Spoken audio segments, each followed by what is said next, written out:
Hey, you, and welcome to the podcast. So, I'm excited to share with you another episode of the podcast where I'm going to bring scripture to life and show you how to apply it to your life, even in weight loss. And so, if you can hang until the end of the episode, I imagine I'm probably going to have Christian life coaching for weight loss questions because I'm already thinking of them. Like the scripture I'm about to share with you, I can already see the questions that would help me to get unstuck with weight loss.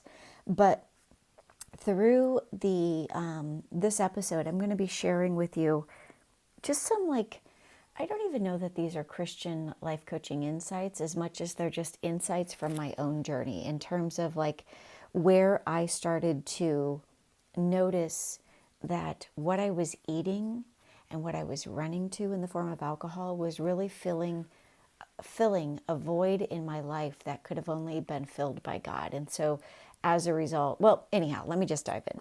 So today, this episode is kind of inspired by Philippians 4:12 and 13. Philippians 4:12 says, I know how to live. This is Paul talking. I know how to live on almost nothing or with everything. I have learned the secret of living in every situation, whether it is on a full stomach or an empty stomach, with plenty or with little. And I love how Paul is really teaching us real secrets there that we need to pay attention to and draw upon for our own life, right?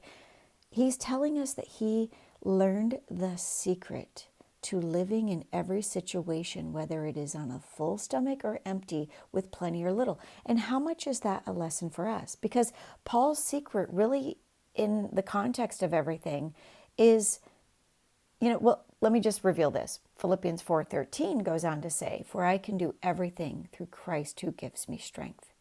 And so Paul's secret here is God, is Christ, right? Paul's secret was in how he draws, or rather, how he was drawing on Christ's power for strength. Christ who gives me strength, Philippians 4:13, for I can do everything through Christ who gives me. So Paul's saying, I'm too weak. I can't do this. And so when I think I can't do this, I'm right. And so that's when he would go to Christ for power. He would go to Christ for strength, right? And that's how he learned to rely on God and his promises. I mean, 4:12 is basically Paul showing us that God is promising that he will provide our needs. God told Paul, Paul tells us rather that I can live on everything or nothing because I know God is going to provide. And so that is the moral of the lesson for us. God's promises and Christ's power is all we need. God promises, like he does in the scripture, 4:12 and 4:13, to provide for our needs. That we just need to recognize that Christ's power is what we need to go to when our power seems obsolete, right? So Paul was focused, and he shares with us in Philippians, he's focused on what he was just supposed to do, not the fluff, not everything he felt that he should have or maybe wanted. We don't ever see Paul talking about that. And how much are we like that? We're constantly desiring the fluff, right? We're constantly wanting what we can't have. Paul was focused on what he was just supposed to do, the call on his life, the will of God on his life. Just what he was supposed to do, not what he felt that he should have. And that is a profound lesson. I hope you're leaning into this. I mean, think about it. Paul's priorities are completely straight, right? They're in alignment with the eternal and what God had him focused on. And he lived in the fullness of knowing that God is going to provide for him. As long as he's doing God's will, he has an assignment on his life. God is going to provide everything he needs in order to fulfill that. He separated, disconnected, he detached himself from what was not essential, so that he could really focus on the eternal. And that's what we need to do too. We need to stop focusing on the non-essentials in our life in our lives that keeps us focused in this temporal world, this temporal existence, and instead go higher and focus on the eternal. So how can you do that? Like, how can you stop focusing on what you're wanting all the time, and wanting more and wanting more? And I remember this because wanting more is our human nature. Like, we can't stop seeing how everybody else has more. Social media constantly flaunts it. And wanting more, like wanting the non-essentials, when we're full and not even hungry and wanting to go for ice cream, when we're full and not even hungry and agreeing to have nachos and sit down with your husband and watch TV, even though you've already eaten, and even though you're on a, you're trying to lose weight and you're trying to be obedient to your meal plan, whatever. Wanting more is like just this. It's a longing to fill this empty void. This is my opinion now. It's this longing to fill this empty void, this empty place in our lives where we go to the wrong things. Like my empty void, when I think about my weight loss journey, let me just take you back. My empty void, my empty space was like acceptance, just being real with you. My life has always been one of, rejection. I'm sure yours is too, right? Like we're all just creatures of, thinking and feeling, and people hurt our feelings all the time, and we have thoughts about it, and we, start to walk in these wounds and these things that shape our identity, right? Whether they're perceived or real. And so for me, when my weight became uncontrollable, like it really was a form of rejection for me. And I would then like go to food and alcohol. Like food was my comforter, and alcohol was for numbing out the ways that I felt rejected by, my size. Like no more did I feel attractive. No more did I feel like I had control over anything in my life because I couldn't control my weight. And so I was frustrated by that. And I would go to food for comfort, and I would go to alcohol to numb out how uncomfortable I was. Like, does that even make any sense, right? And I would run to these things, and these things gave me what I wanted in that moment, which was relief and escape. And in reality, these things stole from me. Like, I just wanted the immediacy of relief. And so I just would seek it out in my flesh on my own, completely void of God. And that's when I realized my void was really only able to be filled by God. And only He could fill what I was missing. I kept filling it with nachos. I kept numbing it with wine. But God was the only one who could fill what I was missing. All right, so on the other side of this really quick commercial break, we'll be right back after I share a quick message about the Seeker's Method or my new workbook or, working with me and all of those things. And I'm going to have some Christian life coaching for weight loss questions. I want to help you to just bring Philippians 4, 12, and 13 like to life and apply it to your life, even in weight loss. And I'll be right back to do that.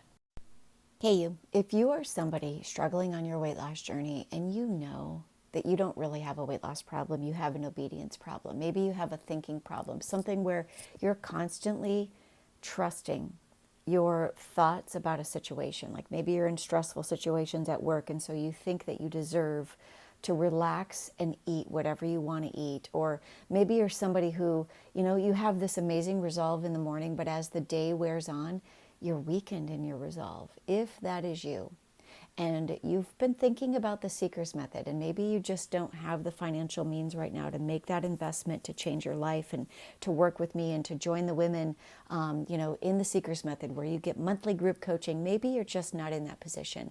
If that is you, I encourage you, go check out my website, sherriekapala.com. I have a host of different workshops that I teach where I teach you how to do small things, and you can just pick a workshop that meets you where you have a need. Or I spent so much time writing my first book, and it's called The Seeker's Method for Weight Loss, and it's a journaling companion. It's a workbook. You can get it on Amazon. Just go to Amazon.com and type in The Seeker's Method for Weight Loss. You'll find my workbook there. And what this workbook does is it helps you to bring scripture to life. It prompts you with journal prompts by me asking you Christian life coaching for weight loss questions that will completely free you and help you to really just stop conforming to the patterns of your old thoughts to your old dieting ways, the patterns of the world, and so that you can start to be transformed by the renewing of your mind. If you want to step into mind renewal, do what so many women in the Seeker's Method are already doing.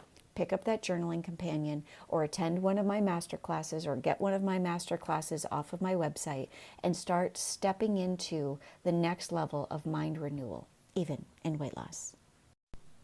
Hey you, welcome back. All right, so let's get to your Christian life coaching for weight loss questions. So, we've been talking about Philippians 4:13 actually 12 and 13, where Paul is showing us how he really is able to live on almost nothing, or, at times when he has everything, because he's learned that the secret to living in every single situation, whether it's with a full stomach or an empty stomach, with plenty or little, is because he knows that God has promised to provide for him. He goes on to say in Philippians 4:13 that he can do everything through Christ who strengthens him, right? And so he knows that he can rely on God's promises and he can rely on Christ's power. And that applies to you and I.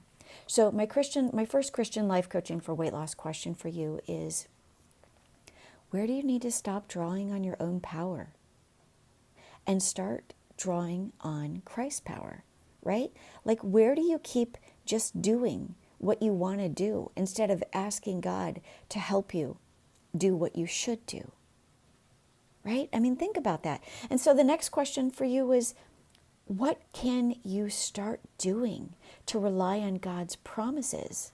Like his promises to provide his strength where you're weak. And if you're in the thinner circle, or in the Seeker's Method, for this phase 1 right now, we're meditating on 2 Corinthians 12:9.